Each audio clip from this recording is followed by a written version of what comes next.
अस्सलाम वालेकुम students, welcome to learn at OS Abdullah. आज हम जो चैप्टर स्टार्ट करने जा रहे हैं वो है रेशो एनालिसिस या फाइनेंशियल स्टेटमेंट एनालिसिस। रेशो का मतलब क्या होता है?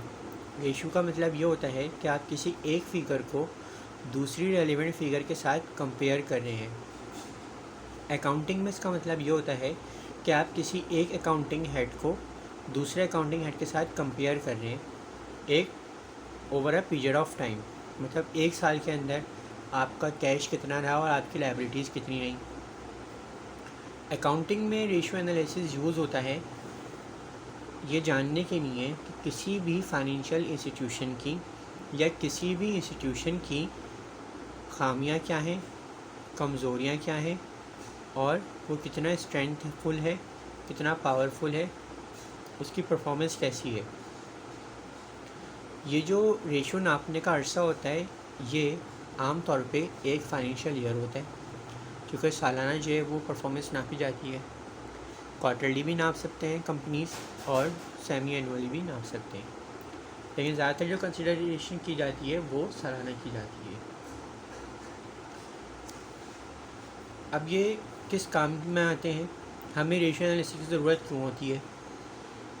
इन्वेस्टर और शेयर होल्डर्स के लिए ये काम के हैं, आपके क्रेडिटर्स के लिए काम के हैं, आपकी मैनेजमेंट को बिज़नेस के पोजीशन पता चलती है कि आपका बिज़नेस किस सिमत जो है वो जा रहा है। और दूसरे फाइनेंशियल इंस्टीट्यूशंस के लिए भी काम की होती है कि वो देखते हैं कि हमारे राइवल्स जो हैं वो कैसे जा रहे हैं और हमें कैसे जो है परफॉर्म करना है। तो ये तो है एक बैकग्राउंड रेशियो एनालिसिस का। अब हम देखेंगे कि कितने टाइप्स के रेशियो होते हैं। रेशियो बहुत सारे टाइप्स के होते हैं उनकी कैटेगरी वाइज। तो हम बारी बारी देखते हैं कि रेशियो कैसे होते हैं, किस टाइप के होते हैं। रेशियो को अगर हम क्लासीफाई करना चाहें तो 4 टाइप्स में हम कर सकते हैं: liquidity ratios, activity ratios, profitability ratios और चौथा है आपका कैपिटल स्ट्रक्चर या leverage ratio. One by one हम इसको देखते हैं कि लिक्विडिटी रेशियोज़ पढ़ते हैं पहले, उसमें क्या होता है। लिक्विडिटी रेशियोज़ के अंदर आपके शॉर्ट टर्म फाइनेंशियल स्ट्रेंथ पता चलती है किसी भी कंपनी की।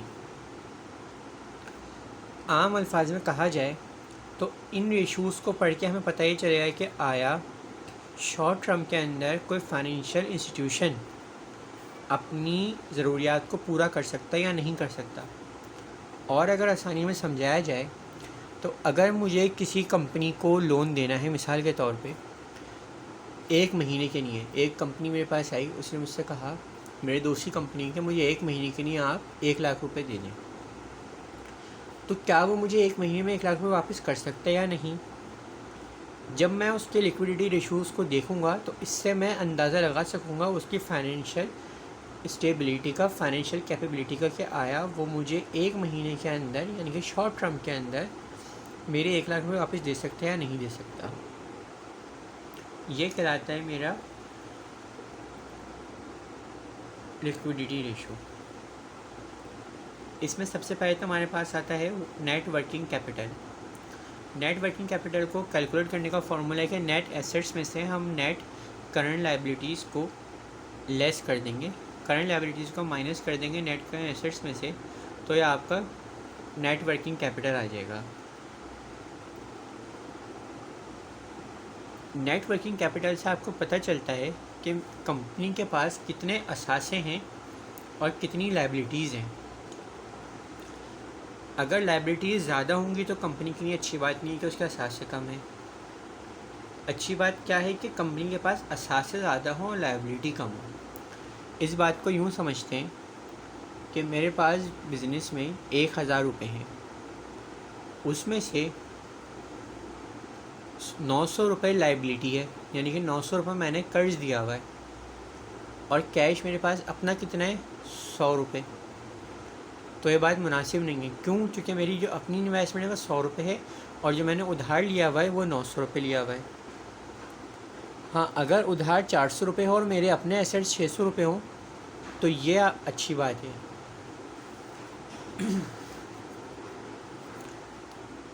दूसरा रेशो है करंट रेशो। करंट रेशियो क्या होता है, नेट करंट एसेट्स को हम डिवाइड कर देंगे करंट लाइबिलिटीज से, तो मेरे पास करंट रेशियो आ जाएगा। करंट रेशियो आपको बताता है कि आप कोई कंपनी शॉर्ट टर्म एक्सपेंसेस को मीट कर सकती है या नहीं कर सकती। करंट रेशियो कैसे कैलकुलेट होगा, net current assets divided by current liabilities. अगला रेशियो हमारे पास है एसिड टेस्ट रेशियो और क्विक रेशियो। इसको क्विक करंट रेशियो भी कहते हैं। अगर सवाल में पूछ लिया जाए एग्ज़ाम के अंदर कि एसिड टेस्ट रेशियो क्या होता है, क्विक रेशियो क्या होता है, तो एक ही बात है, इसका फॉर्मूला है quick assets divided by current liabilities. अब सवाल ये पैदा होता है क्विक एसेट्स क्या हैं। क्विक एसेट्स हमारे पास क्या होते हैं कि हम करंट एसेट्स में से माइनस कर देते हैं इन्वेंट्री, प्रीपेड एक्सपेंसेस, तो हमारे पास क्या हो जाता है, क्विक एसेट्स आ जाते हैं। या क्विक एसेट्स को कैलकुलेट करने का आसान तरीका ये है कि आप कैश लें, अपने अकाउंट रिसीवेबल लें, net allowance for bad debt निकाल के, और शॉर्ट टर्म मार्केटेबल सिक्योरिटीज़ लें, तो ये आपके हो जाएगा क्विक एसेट्स। यानी कि दो तरीके हैं क्विक एसेट्स को कैलकुलेट करने के। या तो आप कैश की फ़िगर उठा लें, अपनी अकाउंट रिसीवेबल का बैलेंस ले लें, नेट बैलेंस, और शॉर्ट टर्म मार्केटेबल सिक्योरिटीज़, इन तीन चीज़ों को आप प्लस कर लें, क्विक एसेट्स आ गए आपके पास। या जो आपके पास टोटल करंट एसेट्स हैं उनमें से आप इन्वेंट्री को और प्रीपेड एक्सपेंसेस को लेस कर दें, तो आपके पास क्विक एसेट्स आ जाएंगे। एक रेशियो होता है सुपर क्विक रेशियो, ये क्विक रेशियो की तरह ही होता है। सुपर क्विक में क्या करेंगे, हम अकाउंट रिसीवेबल को रहने देंगे, जो हमारे पास कैश है और शॉर्ट टर्म मार्केटेबल सिक्योरिटीज़ है, सिर्फ इन दो फिगर्स को लेंगे और डिवाइड कर देंगे करंट लायबिलिटी से, तो मेरे पास सुपर क्विक रेशियो आ जाएगा।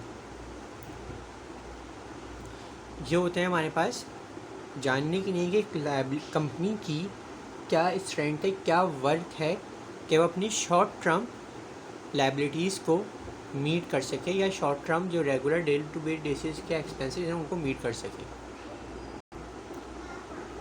अब देखते हैं कि हमारे पास टर्नओवर रेशोज़ कौन कौन से हैं, जिनको एक्टिविटी भी रेशो भी कहा जा सकता है, टर्नओवर रेशो भी कहा जा सकता है, या एफिशिएंसी रेशो भी कहा जा सकता है। टर्नओवर का मतलब ये है मेरे पास कि मैं कितनी जल्दी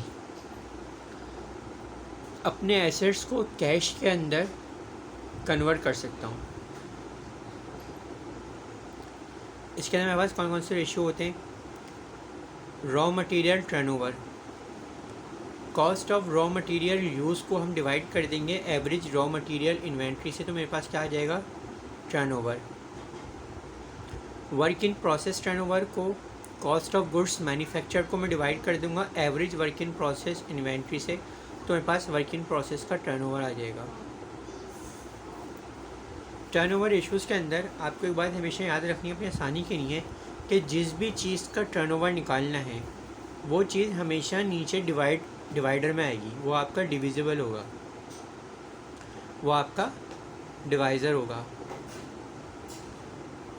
फिनिश गुड्स इन्वेंट्री टर्नओवर है, जहाँ टर्नओवर का लाइट आ गया तो इसका मतलब है कि आपको एवरेज गुड्स इन्वेंट्री डिवाइड करना है, और ऊपर क्या चीज़ आएगी जिस चीज़ से वो कैलकुलेट होती है, यानी कि फिनिश गुड्स इन्वेंट्री की चीज़ पे होती है, कॉस्ट ऑफ गुड्स सोल्ड के ऊपर होती है।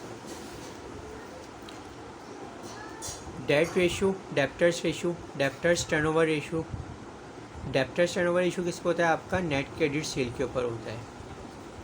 इसमें आप एवरेज डेप्टर्स ले लेंगे या एवरेज अकाउंट रिसीवेबल ले लेंगे प्लस एवरेज बिल्स रिसीवेबल ले लेंगे।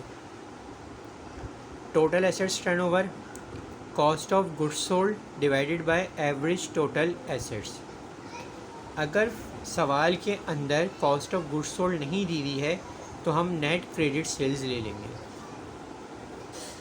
अगर सवाल के अंदर कॉस्ट ऑफ गुड्स सोल्ड नहीं दी हुई है तो फिर हम इसके अंदर सेल्स फिगर ले लेते हैं।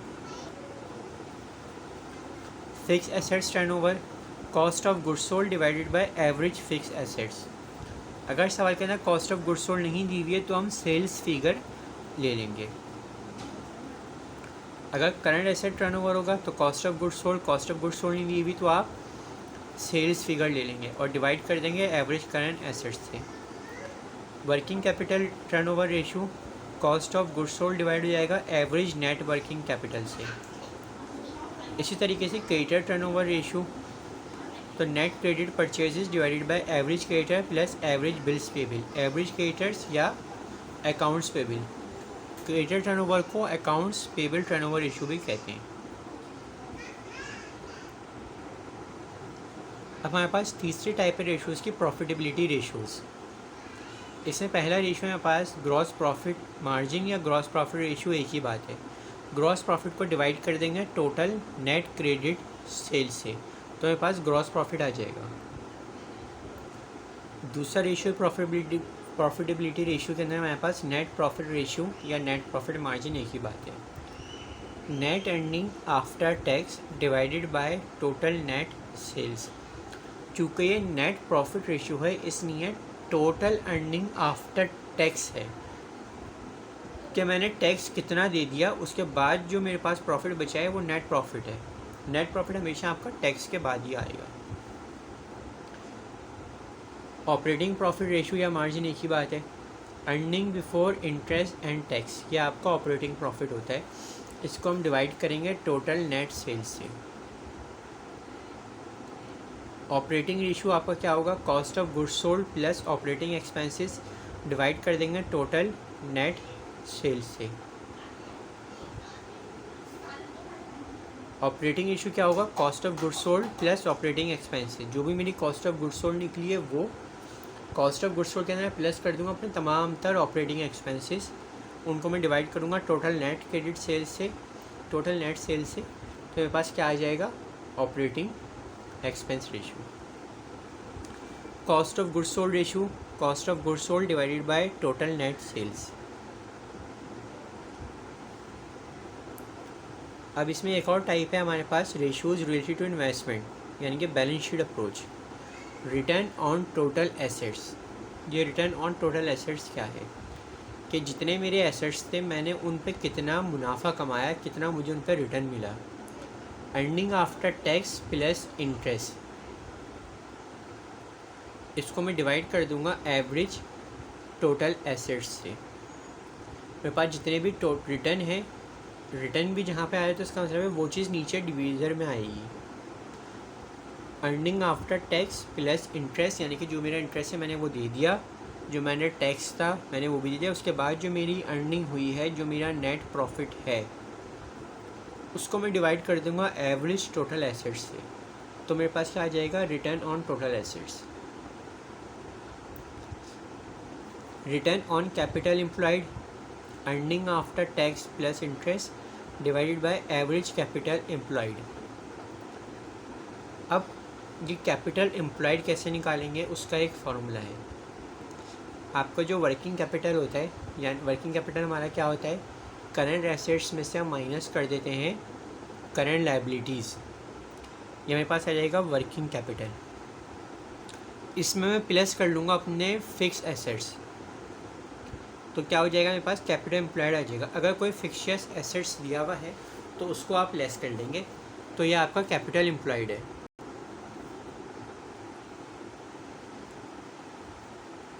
अगला रेशियो है हमारे पास return on shareholder equity. ये बहुत इंपॉर्टेंट रेशियो है जो पूछा जाता है पेपर में हर दफ़ा।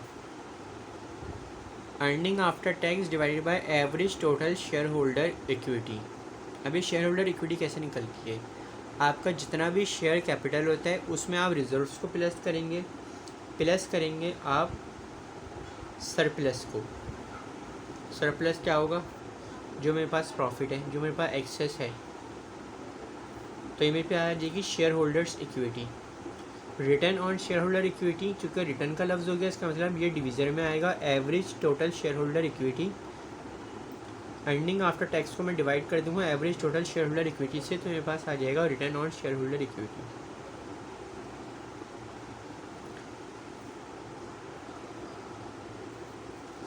अब कुछ हमारे पास जो है वो रेशोज़ हैं जो कि शेयर होल्डर इक्विटी से रिलेटेड है।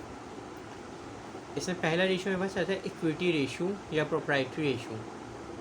Share holder equity divided by total assets.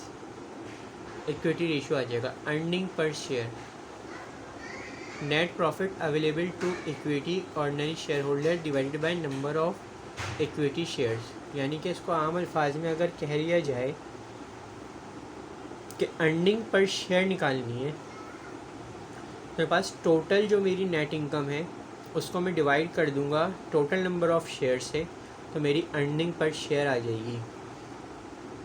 देखिए अर्निंग पर शेयर भी बता भी रहा है एक शेयर पे कितनी अर्निंग, तो जितनी टोटल अर्निंग है उसको डिवाइड कर दें आप टोटल नंबर ऑफ़ शेयर्स, तो आ जाएगी आपके पास earning per share. Dividend per share, ये खुद बता रहे हैं फॉर्मूला, डिविडेंड पर शेयर, एक शेयर पे कितना डिविडेंड दिया, तो डिविडेंड पेड टू, जितना भी मैंने डिविडेंड पेड किया है, dividend paid divided by number of shares, dividend per share, total dividend paid divided by total number of shares, ये मेरे पास आ जाएगा डिविडेंड पेड। अब है बुक वैल्यू पर शेयर, एक शेयर की बुक वैल्यू कितनी है, तो क्या होगा, जितनी भी मेरे पास टोटल शेयर होल्डर सिक्योरिटी है मैं डिवाइड कर दूंगा नंबर ऑफ़ शेयर से, तो मेरे पास बुक वैल्यू पर शेयर, एक शेयर की वैल्यू आ जाएगी। बुक वैल्यू पर शेयर, टोटल जो मेरी शेयर होल्डर सिक्योरिटी है वो मैं डिवाइड कर दूंगा नंबर ऑफ़ शेयर से, तो बुक वैल्यू पर शेयर आ गई। Dividend pay out ratio, dividend per share divided by earning per share, earning per share हमने ऊपर कैलकुलेट करी है। अर्निंग पर शेयर क्या है, टोटल नेट इनकम जो मेरी टोटल अर्निंग है divided by total number of shares, तो आ जाएगी अर्निंग पर शेयर। तो डिविडेंड पे आउट रेशियो क्या होगा आपका, डिविडेंड पर शेयर, एक शेयर पे आपने कितना डिविडेंड दिया divided by earning per share, यानी कि डिविडेंड पे आउट रेशियो दो रेशियो का रेशियो है। कौन से दो रेशियोज़ का, dividend per share divided by earning per share, dividend per share का भी ऊपर फॉर्मूला गिवन है और अर्निंग पर शेयर का भी फॉर्मूला गिवन है। Dividend yield ratio, dividend per share divided by market price per share, price earning ratio, market price per share, earning per share. Price earning ratio मेरा किसके बराबर है, market price per share, मेरी एक share की market price क्या है divided by earning price per share.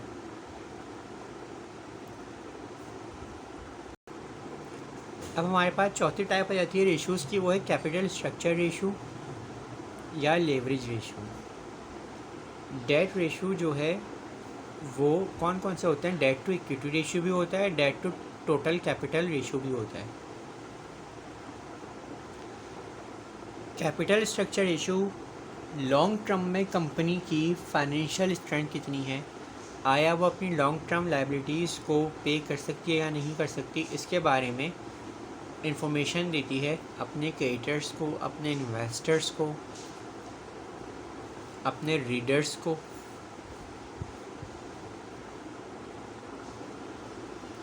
इसके अंदर हमारे पास debt to total asset ratio भी होता है, इंटरेस्ट कवरेज रेशियो होता है, डिविडेंड कवरेज रेशियो होता है, टोटल कवरेज रेशियो होता है। तो पहले हम देखते हैं कि डेट इक्विटी रेशियो क्या होते हैं। डेट इक्विटी रेशियो ये होता है कि मेरे पास कितना डेट है और मेरे पास टोटल शेयर होल्डर इक्विटी कितनी है। इसका फॉर्मूला है total debts divided bye share holder equity. Total debts मेरे पास क्या होंगे, मेरी जितनी करंट लायबिलिटीज़ हैं, मेरी जितनी लॉन्ग टर्म लायबिलिटीज़ हैं, यानी कि मेरे पास जितनी लायबिलिटीज़ हैं वो सब की सब मेरे पास क्या हो गई, total debts. Debt equity ratio यानी कि total date divided by share holder equity,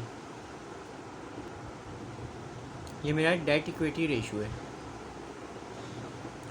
अगर मुझे सिर्फ लॉन्ग टर्म डेट्स दिए हुए हैं यानी कि लॉन्ग टर्म लायबिलिटीज़ दी हुई हैं, तो मैं सिर्फ लॉन्ग टर्म लायबिलिटीज़ ले लूँगा और उनको डिवाइड कर दूँगा शेयर होल्डर इक्विटी से, तो मेरे पास डेट इक्विटी रेशियो आ गया।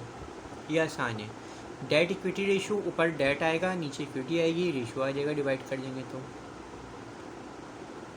डेट टू कैपिटल रेशियो, मेरे पास टोटल डेट कितने हैं, टोटल कर्जा कितना है divided by total capital, share holder equity plus total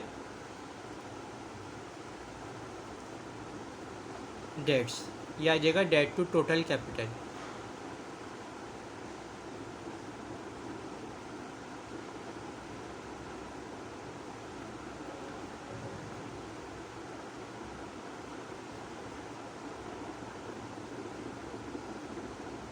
अब हमारे पास है डेट टू टोटल एसेट्स।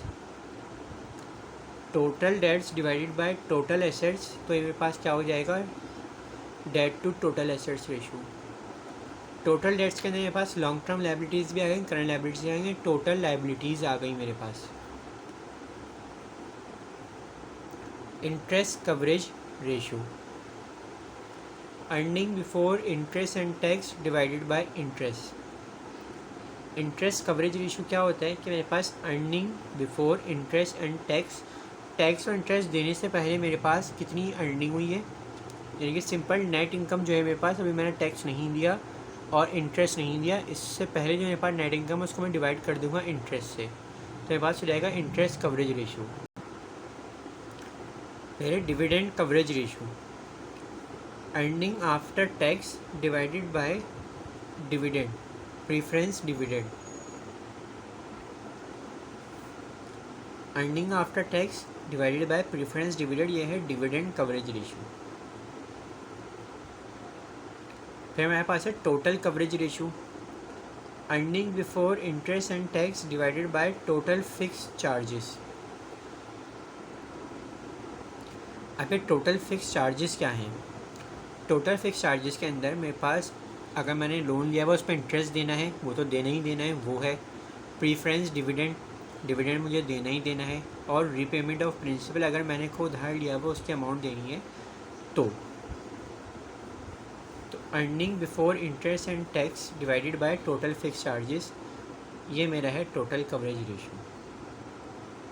यहाँ पे हमने तमाम तर रेशोज़ को कन्वर्ट पढ़ लिया है, फॉर्मूलोज़ को हमें याद करना पड़ेगा, फिर put the value get the answer वाली बात है, सवाल सॉल्व करने आसान रहेंगे। उम्मीद है आज की वीडियो आप लोगों को पसंद आई होगी। चैनल को सब्सक्राइब करें, लाइक करें, कोई सवाल पूछना है तो कमेंट से बिल्कुल पूछें, इंशाल्लाह अब इसके हम सवाल सॉल्व करेंगे। तब तक के लिए अल्लाह हाफ़िज़, अपने घर वालों का बहुत ख्याल रखिएगा। अल्लाह हाफ़िज़।